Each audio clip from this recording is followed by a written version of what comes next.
this is Greg Kelly. Donate now to Toys for Tots, which works year-round. Go to toysfortots.org. Toys for Tots supports children in need throughout the year with programs like the Toys for Tots Literacy Program. Established in 2008, it has provided over 63 million books to disadvantaged children. The Toys for Tots Literacy Program is committed to providing disadvantaged children with direct access to books and educational resources that enhance their ability to read and communicate effectively. Go to toysfortots.org. Excuse me!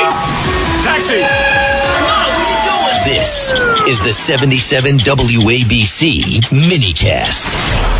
With us today, calling in, is former Brigadier General John Teichert from Space Command. John, what the heck? Dragon. His nickname is Dragon. What the heck is going on?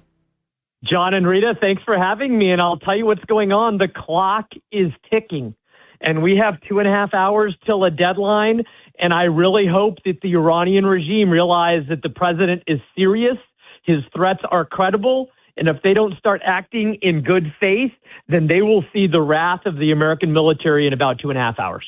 I agree with you 110%, because Trump, what he says, he means. So he says he's going to do X, Y, Z. He's going to do X, Y, Z. I think you're right. And I think there are two major target sets that we have not struck in the last 5.5 weeks. We have not struck their energy, and that is how they fund the regime. And if we started to strike Karg Island, then it would strangle their funding. And then we really haven't focused on regime change targets. That is striking internal security sites or things like it. And I think that tonight we might start striking both of those target sets.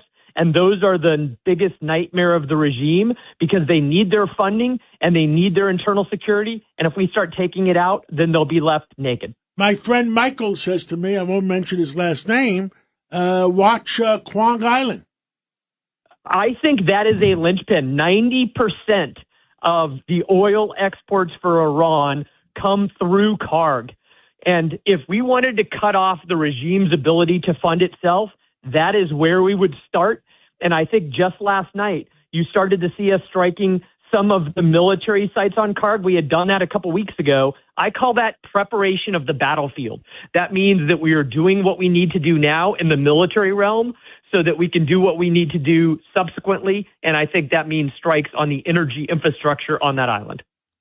Well, what do you think, Rita? Well, I think, General Teichert, I agree. I think he's going to hit Karg because they sort of softened it with some military strikes. I also think some others. I'm curious also, General Teichert, today, one of the most troubling things, and this is par for the course with this evil regime of Iran, they had all these women and children on the bridges. And I don't know. I saw a story that about 1% of the population there in Iran has access to the internet. They've been in an internet blackout because the regime pulled the plug on the internet there for some time. So I don't know if they know that Trump has an 8:00 p.m. Eastern time deadline or not. But they're saying, oh, come out and show your patriotism. How much does that complicate a military effort? Well, I just think it demonstrates how absolutely evil this regime is. They slaughtered 45,000 of their own a couple of months ago. They have repressed them for 4.5 decades, and now they're inviting them to come out, or really probably telling them to come out and surround some bridges and some power plants. I don't think that all of Trump's bluster about power plants and bridges is really where this strike is going to happen. I think it's going to be on Karg. I think it's on some other energy infrastructure, and I think it's on the regime's ability to maintain power. And I also think it might have just baited the regime into doing what Trump knew they would do, which is abuse their people, which is to further prove why we need to remove the regime. Right. It could be a bit of a deflection. I do think he's going to do something tonight. One of the things is this offer from Pakistan. I don't know if you saw this, General Teichert. In the last few minutes, the Pakistan prime minister came out and said he's kind of playing mediator between Iran and the U.S. And he's asking for a 2-week ceasefire. The Pakistani prime minister saying that there are positive developments. What does a 2-week ceasefire do militarily to help Iran? Well, I just think this is kicking the can down the road. Yeah. I mean, just like John said, the president is credible when he makes a threat. and he is serious and he means what he says. And unless you really see a good faith act by Iran to negotiate, including if they proved immediately they would open up the Strait of Hormuz, that would change the calculus. But short of that, just kicking the cans for 2 weeks really just gives them a chance to regroup a little bit and doesn't do anything to help us solve the ultimate problem, which is to get rid of this regime, open up the strait, and take care of their nuclear program once and for all. Let's go up to the moon. Have you heard anything on Artemis? You know what?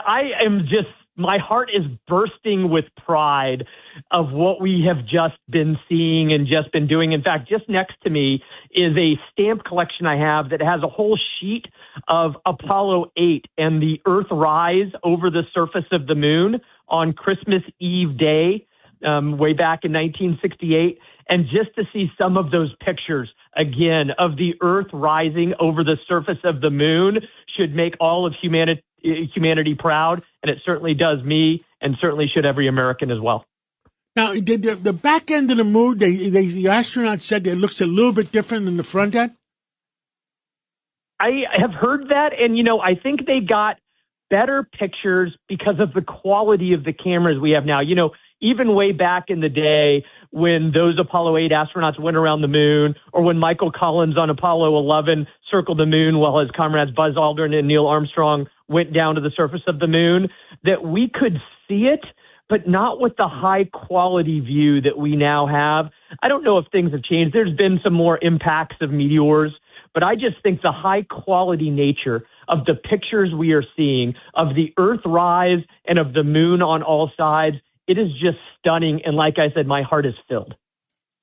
Judge? General, good to talk to you again. Can I go back to Iran, please? Let's do it, Judge. All right. This is my problem with opening up the Straits of Hormuz and buying another couple of weeks. That, as my colleague Craig Eaton has pointed out and Professor Dershowitz has pointed out, that just brings you back to the status quo. What's the big deal? They never should have closed it down in the first place. We still have the threats of ballistic missiles. We still have the threats of the drones. We still have the threats to our allies in the Gulf and to Israel. We still have them moving towards nuclear weaponry. So status quo ante is not an answer. No, and I think, Judge, I think you're right. And I think the real answer is that we need to open up the strait. We need a final disposition and destruction of every residual part of their nuclear program. And we need to give the people of Iran a chance to rise up. They have been repressed for 4.5 decades. We need to start focusing our targeting efforts on doing something so we can remove the regime. Because you're right. If the regime is still there, then there is always a threat. And we need to do what we can now alongside of Israel to allow the protesters and opposition groups a last chance, their best chance ever, to shed this regime once and for all. Craig Eaton. I think that's great, General. What we need to do is we need to give these people some relief in Iran, let them know that they can have their country and feel safe there. But if, like the judge just said, opening up the strait isn't what we're looking for. We're looking for total destruction of their nuclear capabilities. That's right. And I think that there is still a good possibility of regime change if we don't give up. And that starts typically by you find somewhere where there's a massive population that's against the regime, and that starts to be your sanctuary. And then you arm them and you train and equip them and provide them air cover, and then they start to march towards Tehran, and they are the nucleus around which regime change takes place. But we've got to open the strait. We've got to take care of the nuclear program. We've got to keep chipping away at the threats they provide to humanity, and we've got to provide top cover to give the population of Iran a chance to rise up and overthrow this regime. I have a question for you, General. President Trump has said 2 to 3 weeks. At least that's what he said last week, when he did his address to the nation. Do you think these things that we're talking about that are major things could be done in that time? Rita, I always have said we should not set timelines. We should set events or objectives and achieve those objectives regardless of how long it takes. But I do think that tonight is pivotal. And if we start shifting towards target sets that thus far have been sanctuaries for the regime, and I'm talking about energy targets, and I'm talking about those internal security sites that maintain a grip on the country for them, I think if we focus on that tonight, then it provides the pressure and maybe the top cover that can allow things to happen faster than we would imagine. Yeah, let's pray. Let's pray. That's exactly right. Absolutely. General, thank you very much. Really appreciate it. Thank you. We'll see what happens. Wow. Thank you. Well, you got it. Have a good night, y'all. This is Roger Stone for American Sovereign Bullion. Since 2020, the U.S. dollar has lost over 20% of its purchasing power. Meanwhile, gold continues to rise. Call 844-272-2428 or go to asbgold.com now to get your free gold and silver guide and learn how to protect your wealth with physical gold and silver delivered to your door or held in a gold IRA today. So go to asbgold.com now. Don't wait for the markets to drop. That's asbgold.com.